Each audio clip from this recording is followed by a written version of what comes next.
রকস্টারে সাকিব ভাই যেটা করছে যে ধরেন উনি একদম ওনার কমফোর্ট জোনের বাইরে গিয়ে একটা জনরাতে কাজ করছে, এটা তো ডেফিনেটলি ইন্টারেস্টিং। আমার প্রোটাগনিস্ট একদমই অন্য কিছু হইতে পারে, মসজিদের ইমাম হইতে পারে।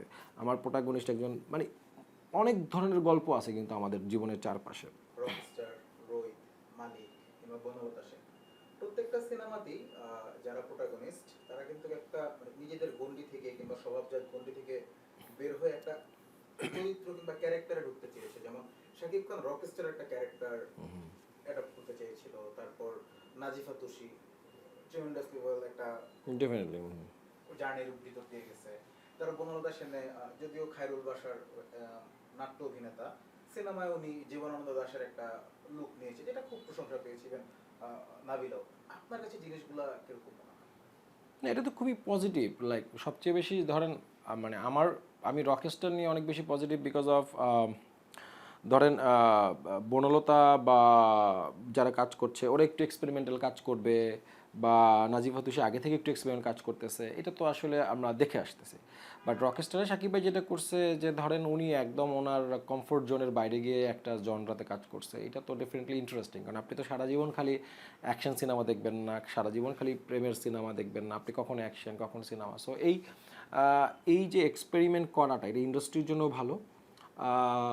আমি মনে করি যে যে কোনো যে অভিনয় করেন, যিনি নির্মাণ করেন, তার জন্য এক্সপেরিমেন্ট ভালো। এখন এক্সপেরিমেন্ট কখনো পজিটিভ ওয়েতে হবে, কখনো নেগেটিভ ওয়েতে হবে, বাট ডেফিনেটলি এইটাকে অ্যাপ্রিসিয়েট করা উচিত।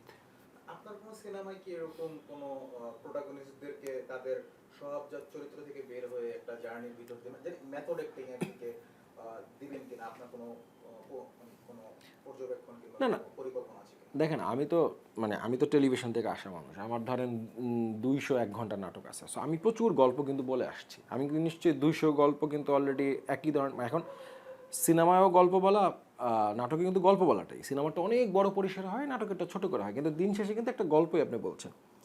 সো নাটকে কিন্তু আমি একটা 200 গল্প বলে আসছি। সো ডেফিনেটলি সিনেমায় আমি ডিফারেন্ট টাইপ অফ গল্প বলতে চাই। কিন্তু একটা জিনিস কি, আমার ক্যারিয়ারটা কি, আমার 3টা সিনেমা হয়েছে, তাও একটা অনেক আগে।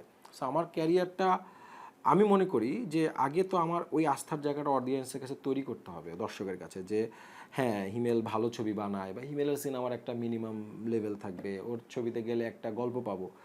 যখন আমার মনে হবে যে না, আমি আসলে আমার একটা মানে একটা নির্দিষ্ট দর্শক তৈরি হয়েছে যারা আমার উপরে বিশ্বাস রাখতে পারে, এবং তারা হলে আসলে আমি যে টাকাটা দিয়ে সিনেমাটা বানাবো সেই টাকাটা রিটার্ন আসবে, আমি ডেফিনেটলি তখন আমার প্রোটাগনিস্ট একদমই অন্য কিছু হইতে পারে, মসজিদের ইমাম হইতে পারে। আমার প্রোটাগনিস্ট একজন মানে অনেক ধরনের গল্প আছে কিন্তু আমাদের জীবনের চারপাশে।